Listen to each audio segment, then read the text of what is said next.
Good morning everybody. New શ્રદ્ધા વિદ્યાલયની YouTube ચેનલમાં આપનું હાર્દિક સ્વાગત છે. હવે આજે આપણે ધોરણ 12 કોમર્સમાં નામો વિષયમાં આપણે આગળ જઈએ. તો સૌથી પ્રથમ નામોની અંદર પેપર સ્ટાઇલ કેવી હોય, ચેપ્ટરમાંથી કેટલું પૂછાશે એના વિશે પહેલા આપણે આગળ જોઈએ. બરાબર. તો સૌથી પ્રથમ આપણે પ્રકરણ અનુસાર ગુણભાર એ પહેલા જોઈએ, પછી પેપર સ્ટાઇલ સમજીએ, પછી બ્લુપ્રિન્ટ સમજીએ અને પછી આપણે આગળ ચેપ્ટર મુજબ શરૂ કરીશું. બરાબર.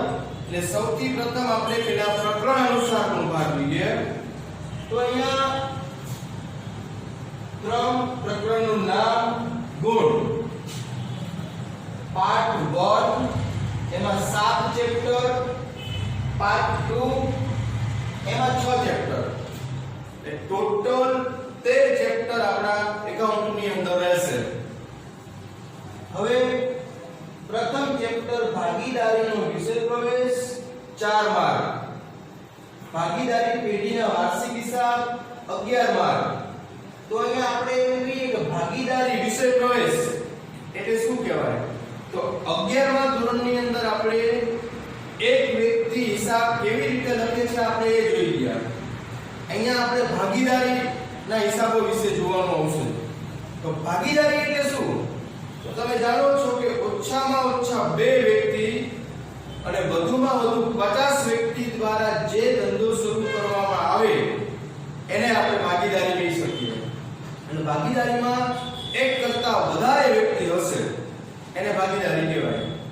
તો ભાગીદારીની અંદર કેવી રીતે હિસાબો લખવા એ આપણને આ બંને ચેપ્ટરની અંદર કહેવામાં આવશે. પ્રથમ ચેપ્ટર તો કે ભાગીદારીની અંદર કઈ રીતે આપણે ખાતા દોરવાના હોય, એમાં શું જરૂર પડે એના વિશે આપણે જોવાનું આવશે. બીજા ચેપ્ટરની અંદર વાર્ષિક હિસાબ, એટલે આમ જોવા જાવ તો બંને ચેપ્ટર એકબીજા ઉપર કનેક્ટેડ ચેપ્ટર છે કે પહેલું ચેપ્ટર તમને આવડે તો જ તમને બીજું ચેપ્ટર આવડે. બરાબર. અને જે તમે 11મા ધોરણમાં વાર્ષિક હિસાબો જોઈ ગયા છો તો એવી જ રીતના અહીંયા ભાગીદારી વાર્ષિક હિસાબ આવશે. એના કરતા થોડું આગળ વધારે કે એક વ્યક્તિ માટે આપણે 3 ખાતા બનાવતા હતા, અહીંયા આપણે ભાગીદારી પેઢીના હિસાબો છે એટલે આપણે 5 કે 6 ખાતા બનાવવાના આવશે. બરાબર. પછી ત્રીજું ચેપ્ટર છે પાઘડીનું મૂલ્યાંકન.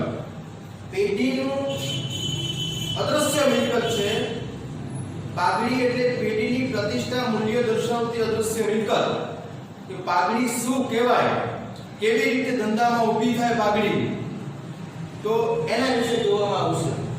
કયા ધંધામાં કેવી રીતે પાઘડી મળે, પાઘડીનું મૂલ્ય કેવી રીતે નક્કી કરવું, એક સૂત્ર મુજબ આપણે આખું ચેપ્ટર ચાલશે.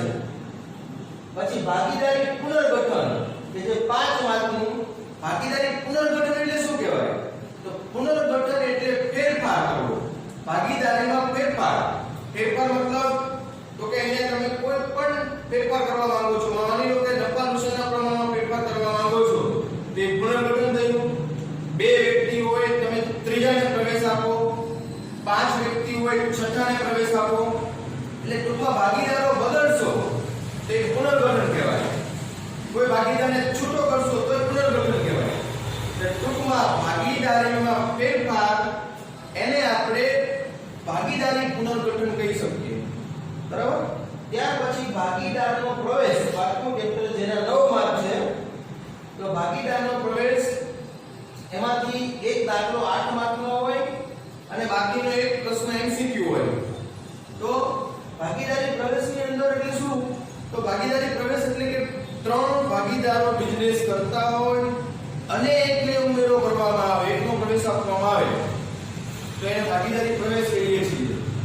તો જ્યારે આપણે ભાગીદારનો પ્રવેશ થાય ત્યારે આપણે કેટલી બાબતો ધ્યાનમાં લેવી જોઈએ, એને કેટલી મૂડીથી આપણે પ્રવેશ આપીશું, એનો હિસાબ કેવી રીતે કરીશું, જૂના ભાગીદારનો જે મિલકતો છે એમાં હિસાબ કેવી રીતે કરીશું એના વિશે આપણે જોવામાં આવશે. પછી ભાગીદારની નિવૃત્તિ, છઠ્ઠું ચેપ્ટર ભાગીદારની નિવૃત્તિ, એ પણ 9 માર્કનું, એમાં પણ એક દાખલો 8 માર્કનો અને એક એમસીક્યુ અથવા એક બે વાક્યમાં. એટલે એની અંદર આપણે નિવૃત્તિ એટલે શું કહેવાય? તો નિવૃત્તિ એટલે કે કોઈ પણ ભાગીદાર છૂટો થાય પેઢીમાંથી.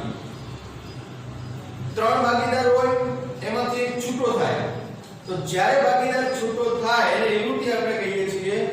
તો નિવૃત્તિ વખતે આપણે નિવૃત્ત ભાગીદારને કેટલા રૂપિયા આપવા એનો હિસાબ કેવી રીતે કરવો, બરાબર? કારણ કે એને જે મૂડી કાઢેલી હોય એમાં એની મૂડી આપણે આપવી પડશે. પછી મિલકતોની કિંમતોમાં વધારો થતો હોય તો એ મિલકતની કિંમત જે વધતી હોય એમાં એને ભાગ આપણે આપવો પડશે, બરાબર? એટલે એવી રીતના આખો હિસાબ કરવો પડશે નિવૃત્તિની અંદર. એટલે એમાં કેમ હિસાબો લખવા આપણે જોઈશું.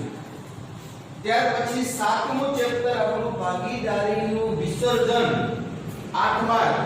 તો ભાગીદારી પેઢીનું વિસર્જન એટલે શું? તો વિસર્જન શું કહી શકીએ? ઓકે, વિસર્જન એટલે પેઢી બંધ કરવી. તો પેઢી બંધ કરવામાં આવે ત્યારે આપણે કેવી રીતે હિસાબ લખવો? તમે વિચારી શકો છો જ્યારે પેઢી બંધ કરવામાં આવે ત્યારે આપણે સૌથી પ્રથમ તો જે આપણી મિલકતો હોય વેચવી પડે, બહારનું દેવું હોય ચૂકવવું પડે. તો અહીંયા આપણે મિલકતો વેચશું, દેવા ચૂકવશું અને છતાં જો રૂપિયા વધશે એ ભાગીદારો વચ્ચે ડિવાઈડ કરી દઈશું, ભાગીદારોને આપણે વહેંચી દઈશું, બરાબર?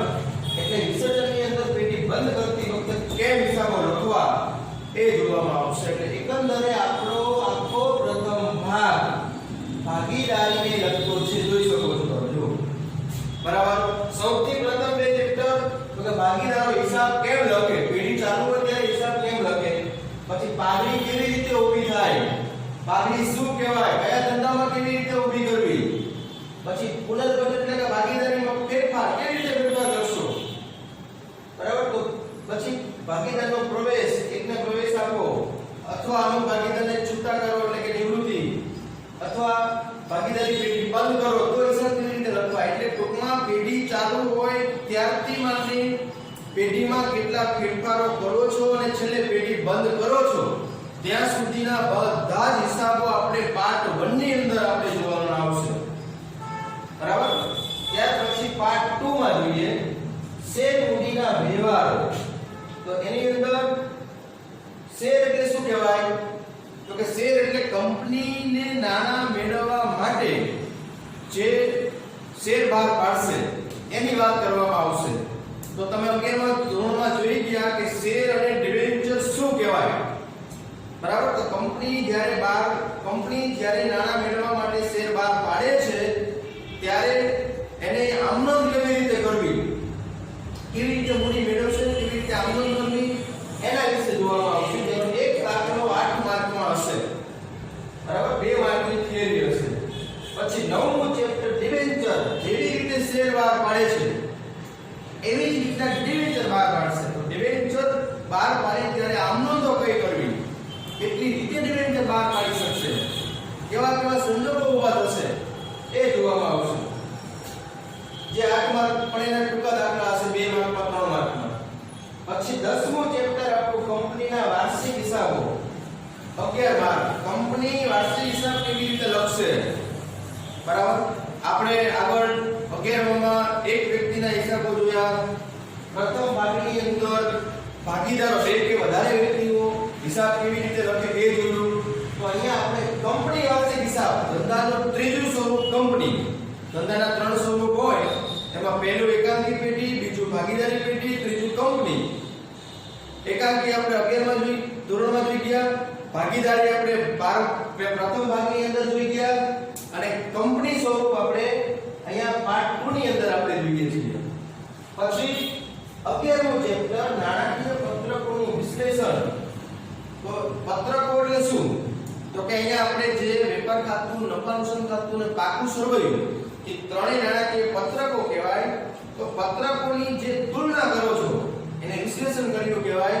એટલે કે અહીંયા આપણે એકબીજા પત્રકોની તુલના કરીએ કે 2015 માં આપણા પત્રકોની અંદર કેટલો નફો હતો, 16 માં કેટલો નફો થયો, 17 માં કેટલો નફો થયો, 18 માં કેટલો નફો થયો, તુલના કરો. માંથી આપણને ખબર પડશે કે 15 કરતા 16 માં નફો વધ્યો કે ઘટ્યો, 2016 કરતા 17 માં નફો વધ્યો કે ઘટ્યો, આપણને ખબર પડશે. એટલે તુલના કરવાની. વળી તુલના આપણા પત્રકો સાથે ન કરો, અન્ય કંપની સાથે પણ તુલના કરી શકાય. માની લો કે અહીંયા આપણે એમ કહીએ કે સેમસંગ કંપની LG કંપની સાથે તુલના કરી શકે કે LG કંપનીનું વેચાણ 2015 માં કેટલું હતું, એનો નફો કેટલો હતો, સેમસંગ કંપનીનો નફો વધ્યો કે ઘટ્યો LG કરતા. એટલે એક તમે અહીંયા તુલના કરી શકો છો. એવી રીતના આવશે, તુલના કરવાની આવશે. આગળના વર્ષ સાથે તુલના કરો અથવા બીજી કંપની સાથે તુલના કરો. કંપનીને ખબર પડે કે આપણી પ્રગતિ થાય છે કે કેમ. પછી 12મું ચેપ્ટર હિસાબી ગુણોત્તરો, જે 8 વાર ગુણોત્તરો મતલબ તો કે અહીંયા તમારું સૂત્ર આધારિત આખું ચેપ્ટર છે. તમને એ સમજવા મળશે કે કાચો નફો કેટલા ટકા થાય છે, ચોખ્ખો નફો કેટલા ટકા થાય છે, ખર્ચ કેટલા ટકા થાય છે, એ દર્શાવશે તમને. બરાબર. એટલે ગુણોત્તરોની અંદર સૂત્ર આધારિત આખું ચેપ્ટર છે કે અલગ અલગ 13 જેવું સૂત્રો આવશે, એની મદદથી આખું ચેપ્ટર બનાવવામાં આવશે. રોકડ પ્રવાહ પત્રક, તો રોકડની વાત કરે છે. તો 11મા ધોરણમાં તમે જોયું કે રોકડ મેળ નામનું ચેપ્ટર આવતું હતું, રોકડ મેળ. તો રોકડ મેળની અંદર આપણે શું ભણ્યા હતા? તો કે કેટલી રોકડ આવે છે, કેટલી જાય છે, કેટલી વધે છે. બરાબર. એના વિશે આપણે જોયું કે રોકડ સિલક આપણી કેટલી મળશે આપણને. તો રોકડ પ્રવાહ પત્રકમાં આપણે એ જ જોવાનું છે કે કંપનીની અંદર કેવા વ્યવહારો કરવાથી રોકડ આવી અને કેવા વ્યવહારો કરવાથી રોકડ ગઈ, આવક જાવક અહીંયા કેવી રીતે થાય છે એ વિશે જોવાનું. માની લો કે કંપની મિલકત ખરીદે તો રોકડ જાય છે. પછી આપણે કહીએ શેર બહાર પાડે તો રોકડ આવશે. કંપનીએ લોન લીધી તો રોકડ આવશે. પછી કંપનીએ કોઈ પણ લેણદારોને ચૂકવ્યા તો રોકડ જશે. ટૂંકમાં રોકડની આવક જાવકની વાત કરવામાં આવશે રોકડ પ્રવાહ પત્રકની અંદર. બરાબર. એટલે આ રીતે આપણો પાર્ટ 2 છે. પણ તમે સમજી શકો છો કે પાર્ટ 2 આપણો કંપની સ્વરૂપ છે. જો પાર્ટ 1 ભાગીદારી, પાર્ટ 2 કંપની કેવી રીતે હિસાબ લખે, બરાબર, એના વિશે આપણે જોવાનું છે. એટલે આવી રીતે આપણું એકાઉન્ટ 12મા ધોરણનું બે ભાગમાં વહેંચાયેલું છે, ભાગીદારી અને કંપની. હવે આપણે પ્રકરણ અનુસાર ગુણપાઠ જોયા પછી પેપર સ્ટાઇલ જોઈએ કે કેવી રીતના આપણી પેપરનું માળખું હશે. તો આમ જુઓ તો 11મા ધોરણ જેવું જ એને મળતું છે, પણ અહીંયા ચેપ્ટર ફરે છે એટલે થોડું દાખલાનું વેઇટ પણ પડશે. બરાબર. તો આપણે જોઈએ કે સેક્શન A ની અંદર તો કે MCQ 10 માર્ક, પછી સેક્શન B ની અંદર એક બે વાક્યમાં 10 માર્ક, જે 11મા ધોરણમાં હતું તે 80 માર્કનું પેપર હતું એટલે 8 પૂછાતું હતું બંનેમાંથી. અહીંયા 8 માર્ક હતા અને એક બે વાક્યમાં પણ 8 માર્ક હતું. પછી વિભાગ C ની અંદર 3 ગુણના દાખલા અથવા થિયરી.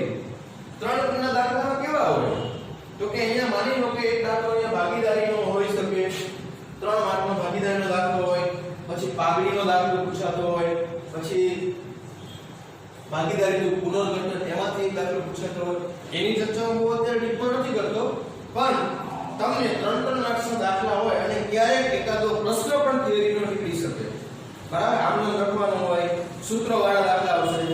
બરાબર. પછી વિભાગ B ની અંદર 4 ગુણના દાખલા, બરાબર, એમાંથી પણ કયા ચેપ્ટરમાંથી કેવો પૂછાશે એની ચર્ચા આપણે અત્યારે નહીં કરીએ, કારણ કે તમને યાદ પણ નહીં રહે. હું એમ કહું છું રોકડ પ્રવાહ પત્રકમાંથી 4 માર્કનો દાખલો આવશે. બરાબર. હું બધા ચેપ્ટરો બોલી દઈશ તો તમને યાદ નહીં રહે, એટલે ઈ પાછો આપણે આગળ જોઈએ. આમાંથી થિયરી પૂછાતી નથી. બરાબર. બધી જો થિયરી તમારી પૂછાય તો 3 ગુણમાં ક્યારેક એકાદો પ્રશ્ન નીકળી શકે. બરાબર. હવે આપણે વિભાગ E ની અંદર જોઈએ તો E માં 8 ગુણના દાખલા 24 માર્ક. તો કેટલા હોઈ શકે તમે વિચારી શકો છો કે 3 દાખલા હશે. જો 3 દાખલા કયા કયા ચેપ્ટરમાંથી પૂછાય તો કે એક પ્રવેશમાંથી હોય, એક ભાગીદારી નિવૃત્તિમાંથી હોય અને એક શેર મૂડીમાંથી. ત્રણેયમાંથી એક એક દાખલો પૂછાશે. એટલે 8 24 માર્ક એ થયા. બરાબર. પછી છેલ્લો વિભાગ એક વિભાગ 11 ગુણના દાખલા 22 માર્ક. એટલે હવે તમે વિચારી શકો કે કયા દાખલા હોય. તો 11 ગુણનો દાખલો 11 હિસાબ, તો અહીં પણ વાર્ષિક હિસાબના જ બે દાખલા આવશે. પણ કયા?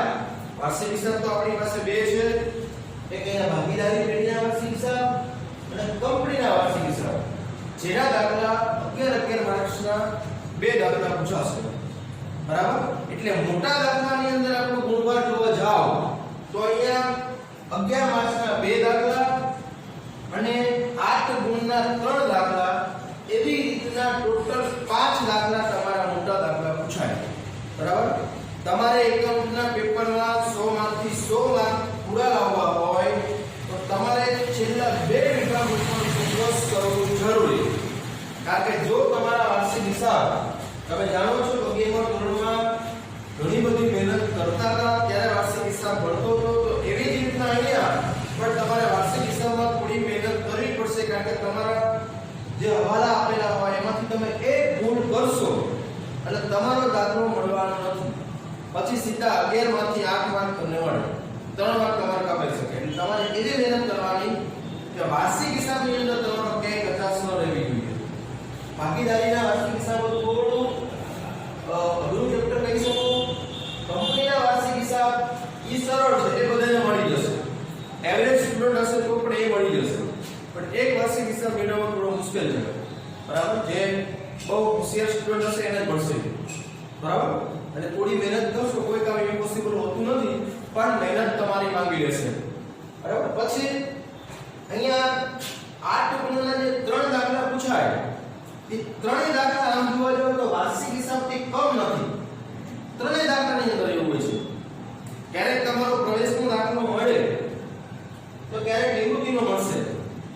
બરાબર? એટલે બંનેની અંદર તમારે મહેનત કરવી પડશે. કહેવાય માંગુ છું, તમે એમ કહો કે સરળતાથી આપણને બંને દાખલા મળી જશે તો એવું નથી.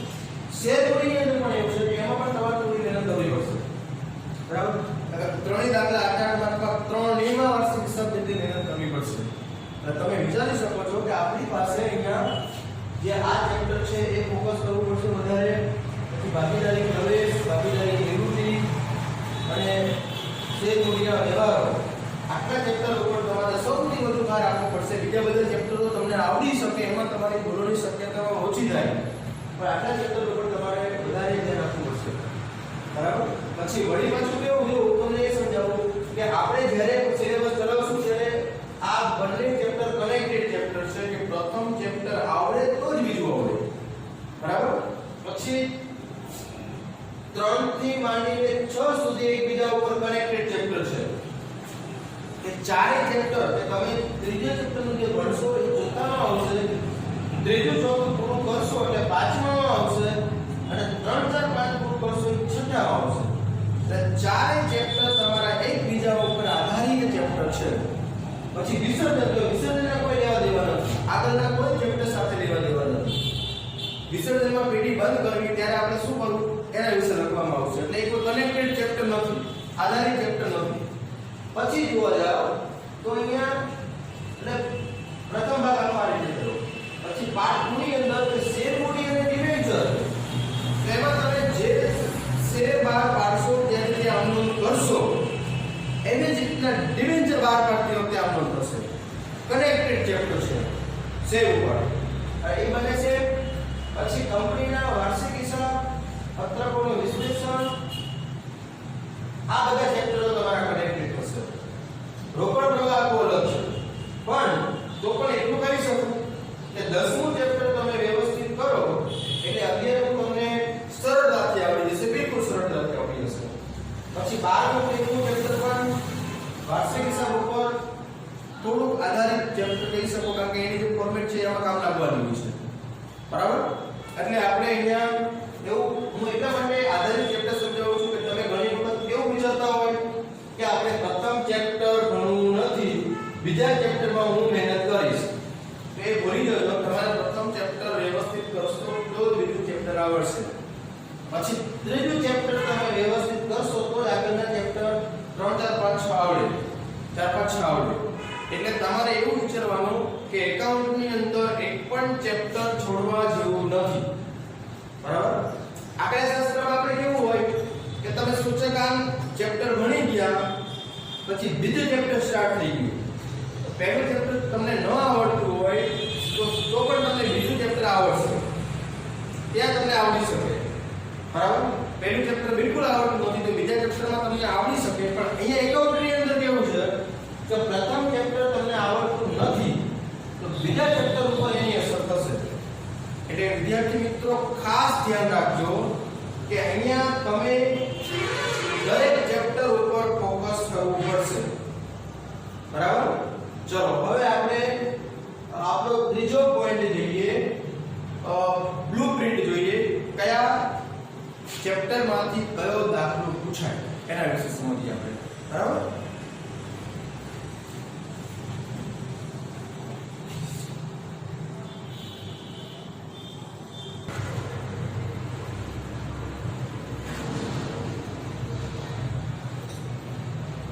ચલો હવે આપણે નેક્સ્ટ ત્રીજો પોઈન્ટ આપણો બ્લુપ્રિન્ટ જોઈએ કેવી રીતે પૂછાય. તો વિભાગો ABCDEF કેટલા વિભાગ થયા તો કે 6. હવે આપણે ચેપ્ટર અનુસાર પેલા ગુણમાં મૂકીએ તો પહેલું ચેપ્ટર હતું 4 માર્ક,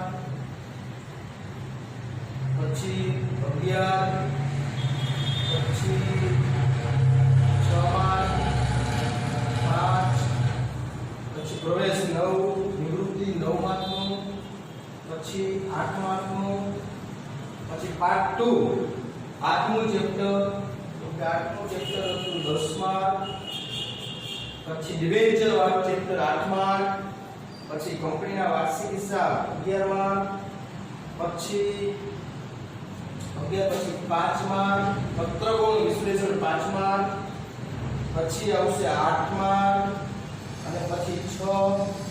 એવી રીતના આનો કાઉન્ટ કરો એટલે 100 થશે, બરાબર. 100 ગુણનું પછી વિભાગ મુજબ જોવા જાવ તો પેપર સ્ટેન્ડમાં તમે જોયું પહેલો વિભાગ કેટલા માર્કનો હતો તો કે 10. પહેલો વિભાગ 10, બી વિભાગ 10, સી વિભાગ તો કે 16 માર્કનો છે, ડી વિભાગ તો કે 12 માર્કનો છે, સોરી સી વિભાગ 6 દાખલા હોય એટલે 18 માર્ક, પછી અહીંયા 16 છે, 4 દાખલા છે, પછી ડી વિભાગની અંદર 3 દાખલા 8 માર્કના એટલે 24, પછી એફ વિભાગ તો કે 2 દાખલા વાર્ષિક હિસાબ એટલે 22. એટલે હવે પ્રશ્ન ક્રમાંક હવે તમે જોવા જાવ તો વિભાગ A દરેકના ગુણ જોવા જાવ તો વિભાગ A ની અંદર તો કે એક ગુણનો એક પ્રશ્ન હોય, વિભાગ B તો કે એમાં એક ગુણનો એક પ્રશ્ન, વિભાગ C તો કે એમાં 3 ગુણનો દાખલો હોય છે, બરાબર. એટલે 318 6 દાખલા પૂછાય. પછી વિભાગ D 4 ગુણનો એક દાખલો, વિભાગ E વિભાગ તો કે 8 માર્કનો એક દાખલો અને F વિભાગ તો કે 11 માર્કનો એક દાખલો. એટલે દરેકના ગુણ જોવા જાવ તો વિભાગ A 1 ગુણ, વિભાગ C 3 માર્ક, D વિભાગ 4 માર્ક, E વિભાગ 8 માર્ક, F વિભાગ 11 માર્ક. એવી રીતના છે. હવે આપણે પ્રશ્નો ક્રમાંક આપીએ તો 10 પ્રશ્નો પૂછાવાના વિભાગ A ની અંદર તો 1 થી 10 પ્રશ્નો વિભાગ A, B વિભાગ 11 થી 20, C વિભાગ તો 18 માર્ક છે એટલે સમજી લો કે એમાં 6 દાખલા હશે એટલે 21 થી 26, 21, 22, 23, 24, 25, 26 6 દાખલા થયા. પછી 16 અને 4 માર્કનો એક દાખલો એટલે 4 દાખલા પૂછાય તો કેટલા ક્રમ થશે તો 27 થી 31, 27, 28, 29, 30 સોરી 30 સુધી. પછી 8 માર્કનો એક દાખલો એવા કુલ 24 ગુણ છે તો કેટલા દાખલા પૂછાય તો કે 3. તો આપણે શું કહી શકીએ તો કે 31, 32, 33, 31 થી 33, પછી 34 અને 35. આવી રીતે 35 પ્રશ્નો ક્રમાંક સુધીનું આપણું પેપર હશે. ટોટલ 35 પ્રશ્નો આપણને આપેલા હશે, બરાબર. હવે આપણે જોવા જઈએ તો પ્રથમ ચેપ્ટર ની અંદર તો કે એક ટોટલ કેટલા માર્ક તો કે 4 3 માર્ક નો એક દાખલો અને અહીંયા બંનેમાંથી એમસીક્યુ માંથી એક દાખલો પૂછાશે તો 4 માર્ક થયા પછી જોવા જાવ તો 11 માર્ક વાર્ષિક હિસાબ અને એમાંથી એક છેલ્લા વિભાગ સિવાય બધામાં રેસ છેલ્લા એક વિભાગમાં એક દાખલો પછી 6 માર્ક પાઘડીનું ચેપ્ટર તો પાઘડીમાંથી એક દાખલો 4 માર્કનો એક દાખલો 4 માર્ક અને બસ એ અને બી વિભાગમાંથી એક પ્રશ્ન અને થઈ ગયા જો 4 માર્ક 5 અને 6 એવી રીતે 6 ગુણ પછીનું ચેપ્ટર પુનર્ગઠન 5 માર્કનું ચેપ્ટર છે એમાંથી એક દાખલો 3 માર્કમાં અને બાકી બંને એ અને બી વિભાગમાંથી એક પછી પાંચમું ચેપ્ટર પ્રવેશ 9 માર્ક છે જેમાંથી એક દાખલો 8 માર્કનો અને બાકી 1 માર્ક વધ્યો તો એ પૂછાશે બી વિભાગમાંથી એક પ્રશ્ન થઈ ગયો 9 માર્ક છઠ્ઠા ચેપ્ટરમાં 9 માર્ક એમાંથી એક દાખલો 8 માર્ક તો એક પૂછાશે વિભાગ એ માંથી ચલો એમાં પણ 9 સાતમું ચેપ્ટર 8 માર્ક તો એમાંથી તો કે બે પ્રશ્ન 3 માર્કના બે પ્રશ્નો અહીંયા 3 માર્ક માટે એટલે કેટલા થયા તો કે 6 તો હવે વધ્યા કેટલા તો કે 2 તો કે બંને એબી વિભાગમાંથી એક એક પ્રશ્ન હશે બાકી બધા મળે એટલે 8 માંથી ગયા પછીનું પાર્ટ 2 શેરમૂડીમાંથી એક દાખલો 8 માર્કનો એટલે 8 માર્કનો એક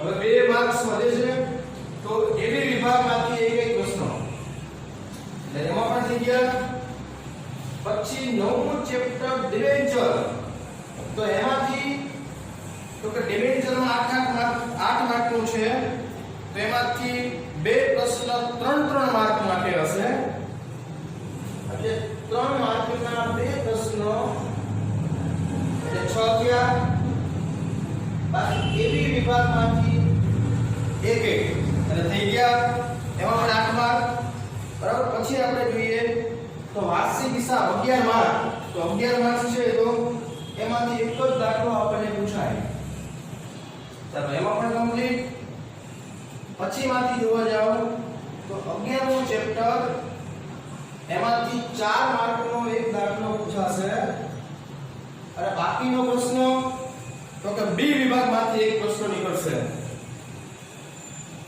ચાલો એમાં પણ થઈ ગયા 4 અને 1 5 12મું ચેપ્ટર એમાંથી 8 માર્ક છે તો એમાંથી કઈ રીતે તો કે ત્યાં એબી વિભાગમાંથી બે પ્રશ્નો હશે એટલે કેટલા થયા 4 અને એક દાખલો 4 માર્કનો એટલે 8 2 2 ને 4 4 ને 4 માર્ક્સનો દાખલો એક અહીંયા એટલે 8 એવી રીતના પછી છેલ્લું ચેપ્ટર 6 માર્ક તો એમાં એક 4 માર્કનો એક દાખલો તો બાકી બંને એક એક અહીંયા આવશે એટલે એમાં પણ 6 થઈ ગયા બરાબર હવે આપણે જોઈએ ઉપર નીચે બધું વ્યવસ્થિત આપણને વાંચ જોવા મળે છે જો આમાં 10 પ્રશ્ન છે તો અહીંયા આપણે જોઈએ 1 2 3 4 5 સોરી 1 2 3 4 5 6 7 8 9 અને 10 એવી રીતના 11 12 13 14 15 16 17 18 19 20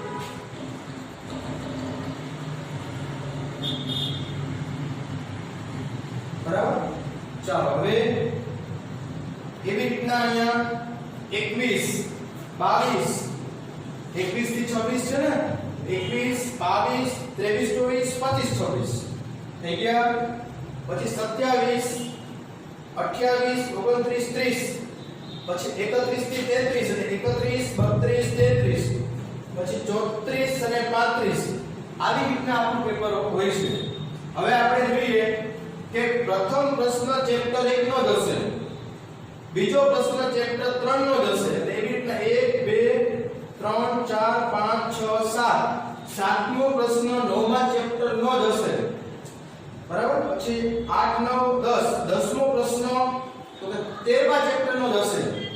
પછી 11મો પ્રશ્ન અહીંથી ચાલુ થશે 11 12 13 14 15 15મો પ્રશ્ન 8મા ચેપ્ટર નો જ હશે. એવી રીતના આખું ક્રમમાં ચાલશે. હજી આગળ જઈએ 21 22 23 24 25 26 26મો પ્રશ્ન 9મા ચેપ્ટર નો જ હશે, બરાબર. પછી 27 28 29 29 12મા ચેપ્ટર નો. એવી રીતના આખું પેપર ક્રમમાં જ ચાલશે, બરાબર. એટલે બ્લુપ્રિન્ટમાં એક પણ માર્ક્સ નું આખું પાછું થઈ શકશે નહીં, બરાબર. તો આજે આપણે પ્રકરણ અનુસાર ગુણભાર એ આપણો પ્રથમ પોઈન્ટ હતો. સેકન્ડ પોઈન્ટ આપણો પેપર સ્ટાઇલ અને થર્ડ પોઈન્ટ આપણો બ્લુપ્રિન્ટ. આવી રીતના આપણે આજે આટલું આપણે રાખીએ છીએ.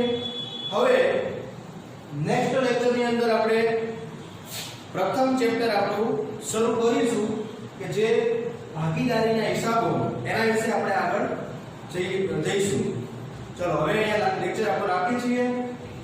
જય ગુરુદેવ.